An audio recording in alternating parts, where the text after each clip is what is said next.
बिस्मिल्लाहिर्रहमानिर्रहीम। इसको देखें अ यूनिवर्सिटी और यहाँ मैंने लिखा है एन अम्पायर।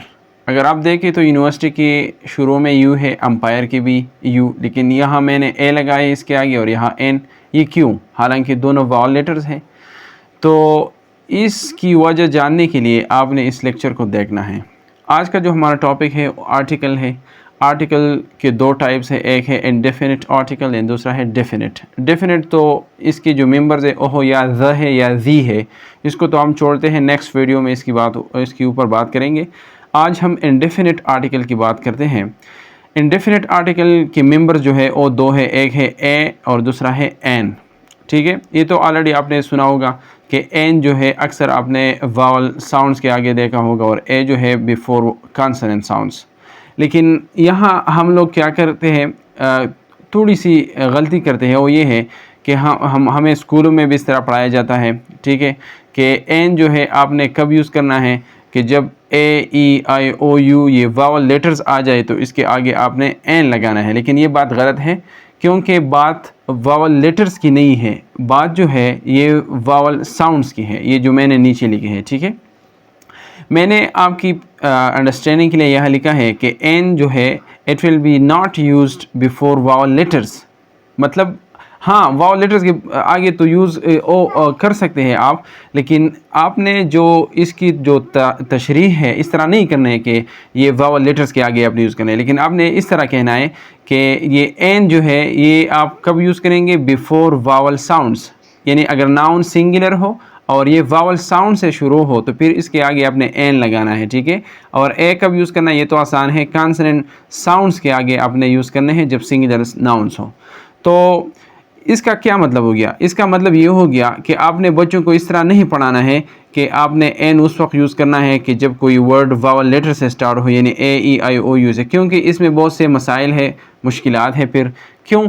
यहाँ ये इसकी ज़िंदा मिसाल है। आप देख सकते हैं कि यूनिवर्सिटी के आगे हमने ए यूज़ किया है, हालांकि ये तो यू जो है वावल लेटर है, यहाँ आप देख सकते हैं इससे शुरू हुआ है, लेकिन फिर भी हमने ए यूज़ किया है। तो क्यों इस तरह है?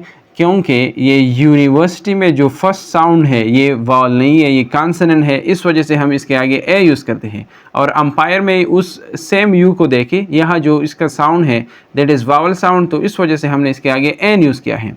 तो आपने ए ई आई ओ यू की बात नहीं करनी है। ठीक है, आपने क्या करना है कि जब भी कोई वर्ड इन वावल से स्टार्ट हो, ये मैंने 12 वावल साउंड्स लिखे हैं आपके लिए। कितने वावल साउंड हैं? 12, और इनकी अपनी अपनी साउंड वैल्यूज़ हैं। ठीक है, उसकी डिटेल में मैं नहीं जाता, लेकिन मैंने आपकी आसानी के लिए लिखा है कि जब भी कोई वर्ड इन साउंड से शुरू हो, मिसाल के तौर पर आ ऊ ई ए, इस तरह आपकी आसानी के लिए।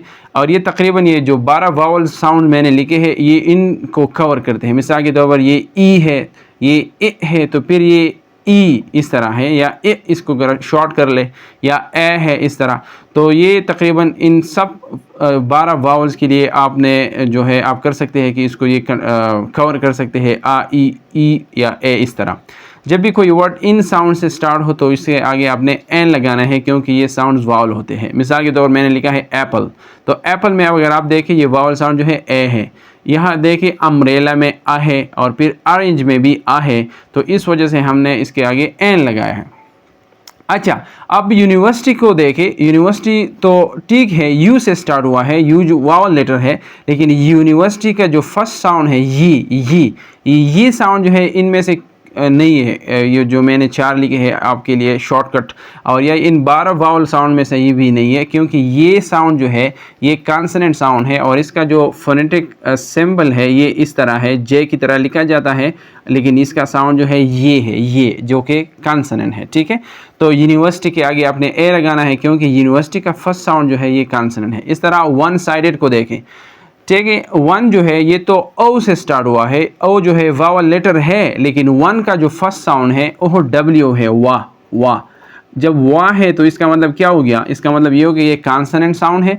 जब कॉन्सोनेंट साउंड है तो इसके आगे आपने ए लगाना है, और इस तरह जो दूसरा कॉन्सोनेंट साउंड ये तो आसान है, बुक कॉन्सोनेंट साउंड है, तो इस वजह से आपने ए यूज़ किया है। तो अगर हम इस सारे लेक्चर को समराइज़ कर लें तो हमारे पास 2 इंडेफिनिट आर्टिकल्स है, एक ए है और दूसरा एन, जो कि दोनों नाउन्स की सिंगुलर नाउन्स के आगे यूज़ करेंगे। एक कब यूज़ करेंगे आप? जब कोई सिंगुलर नाउन कॉन्सोनेंट साउंड से शुरू हो, और जब कोई सिंगुलर नाउन वावल साउंड से शुरू हो, वावल लेटर से नहीं बल्कि ये 12 वावल साउंड है, इनसे कोई किसी भी वावल साउंड से स्टार्ट हो तो फिर हमने इसके आगे एन लगाना है। ठीक है, तो उम्मीद करता हूँ कि आपने कुछ सीखा होगा। आप मेरे YouTube channel Tariq English diary को भी सब्सक्राइब कर सकते हैं। वहाँ आपको ग्रामर के बारे में वीडियो आपको मिलेंगे, प्रोनाउंसिएशन के बारे में, वोकैबुलरी के बारे में और कुछ आप वहाँ सीख सकते हैं। Thank you for watching.